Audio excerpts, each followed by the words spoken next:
Hi friends, Indira ಲೋಕಗೆ ಸ್ವಾಗತ. ನಾನು ಈ ವಿಡಿಯೋದಲ್ಲಿ ಇದಕ್ಕೆ ಬೇಳೆ ಸಾಂಬಾರು ಮಾಡ್ತಾಯಿದ್ದೀನಿ. ಮಸಾಲ ರೆಡಿ ಮಾಡ್ಕೊಳ್ಳೋದಕ್ಕೆ ಒಂದು ಬಾಣಲಿ ಇಟ್ಕೊಂಡು ಇದಕ್ಕೆ 1 ಸ್ಪೂನ್ ಎಣ್ಣೆ ಹಾಕ್ಕೊಂಡು 2 ಈರುಳ್ಳಿ ಕಟ್ ಮಾಡ್ಕೊಂಡು ಚೆನ್ನಾಗಿ ಫ್ರೈ ಮಾಡ್ಕೊಳ್ತಾ ಇದ್ದೀನಿ.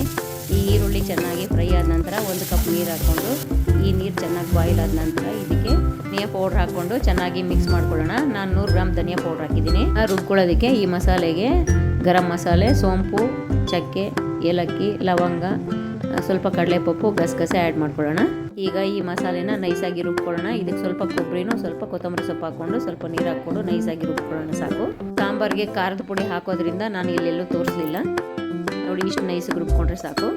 ಈಗ ಸಾಂಬಾರು ಮಾಡ್ಕೊಳ್ಳೋದಕ್ಕೆ ಒಂದು ಕುಕ್ಕರ್ ಇಟ್ಕೊಂಡಿದ್ದೀನಿ. ಇದಕ್ಕೆ 1-2 ಸ್ಪೂನ್ ಎಣ್ಣೆ ಹಾಕ್ಕೊಂಡು ಸಾಸಿವೆ, ಈರುಳ್ಳಿ, ಕರಿಬೇವಿನ ಸೊಪ್ಪು ಹಾಕಿ ಒಗ್ಗರಣೆ ಮಾಡಿ ಸ್ವಲ್ಪ ಟೊಮೆಟೊ ಹಾಕಿದ್ದೀನಿ. ಈ ಟೊಮೆಟೊ ಎಲ್ಲ ಫ್ರೈ ಆದ ನಂತರ ನಾವು ಇಟ್ಕೊಂಡಿರುವಂಥ ಬೇಳೆನ ಚೆನ್ನಾಗಿ ತೊಳೆದು ಇದನ್ನು ಅಷ್ಟೇ ಸ್ವಲ್ಪ ಎಣ್ಣೆಯಲ್ಲಿ ಫ್ರೈ ಆಗೋ ಥರ ಫ್ರೈ ಮಾಡ್ಕೊಳ್ಳೋಣ. ಯಾಕಂದರೆ ಸ್ವಲ್ಪ ಹಸಿ ವಾಸನೆ ಹೋದ್ರೇ ಸಾಂಬಾರು ಟೇಸ್ಟೂ ಚೆನ್ನಾಗಿರುತ್ತೆ. ಈಗ ಈ ಬೇಳೆಗಳಿಗೆ ರುಬ್ಕೊಂಡಿರೋಂಥ ಮಸಾಲೆನ ಹಾಕ್ಕೊಳ್ಳೋಣ. ಸಾಂಬಾರಿಗೆ ನಮಗೆ ನೀರು ಎಷ್ಟು ಬೇಕಾಗುತ್ತೋ ನೋಡಿಕೊಂಡು ಸ್ವಲ್ಪ ತೆಳುವಾಗಿ ಮಾಡ್ಕೊಂಡ್ರೆ ಈ ಸಾಂಬಾರು ಕೂಡ ಚೆನ್ನಾಗಿರುತ್ತೆ. ನಾನು ಇದಕ್ಕೆ ಕುಕ್ಕರ್ ಮುಚ್ಚಳ ಹಾಕಿ ಮಾಡಲ್ಲ, ಇದು ಹಾಗೇ ಪ್ಲೇಟ್ ಹಾಕಿನೇ ಹಾಕೋದು. ಈಗ ರುಚಿಗೆ ತಕ್ಕಷ್ಟು ಉಪ್ಪು, ಸ್ವಲ್ಪ ಅರಿಶಿನ, 1-2 ಬದನೆಕಾಯಿ, 1-2 ಆಲೂಗಡ್ಡೆ ಕಟ್ ಮಾಡಿ ಹಾಕ್ಕೊಂಡಿದ್ದೀನಿ.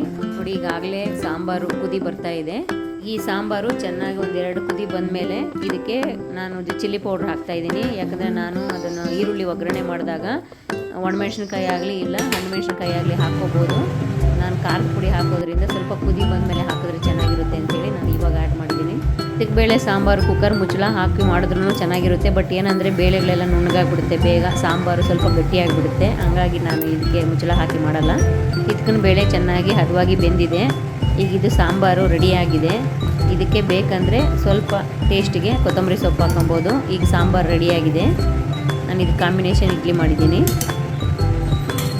ಇದಕ್ಕೆ ಬೇಳೆ ಸಾಂಬಾರಿಗೆ ನಾನು ಕಾಂಬಿನೇಷನ್ ಆಗಿ ಇಡ್ಲಿ ಮಾಡೋದಕ್ಕೆ ಹಿಂದಿನ ದಿವಸನೇ ನಾನು ಇಡ್ಲಿಗೆ ರುಬ್ಬಿ ಇಟ್ಟಿದ್ದೀನಿ. ಇದು ಚೆನ್ನಾಗಿ ಉಬ್ಬಿ ಬಂದಿದೆ. ಇದು ಈಗ ಇಡ್ಲಿ ರೆಡಿ ಮಾಡ್ಕೊಳ್ಳೋಣ.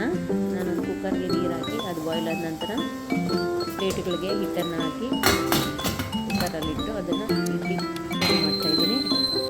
ಈಗ ಇಡ್ಲಿ ರೆಡಿಯಾಗಿದೆ. ಸಾಂಬಾರು ಕಾಂಬಿನೇಷನು ಸಖತ್ತಾಗಿರುತ್ತೆ. ನೋಡಿ, ಸಾಂಬಾರು ತೆಳುವಾಗಿರೋದ್ರಿಂದ ತುಂಬಾ ಚೆನ್ನಾಗಿರುತ್ತೆ. ಬೇಳೆನೂ ಚೆನ್ನಾಗಿ ಹದವಾಗಿ ಬೆಂದಿದೆ. ಫ್ರೆಂಡ್ಸ್, ವಿಡಿಯೋ ನೋಡಿದ ಮೇಲೆ ವಿಡಿಯೋ ಇಷ್ಟ ಆಗಿದ್ರೆ ಲೈಕ್ ಮಾಡಿ, ಶೇರ್ ಮಾಡಿ, ಕಮೆಂಟ್ ಮಾಡಿ. Thank you. See you in the next video.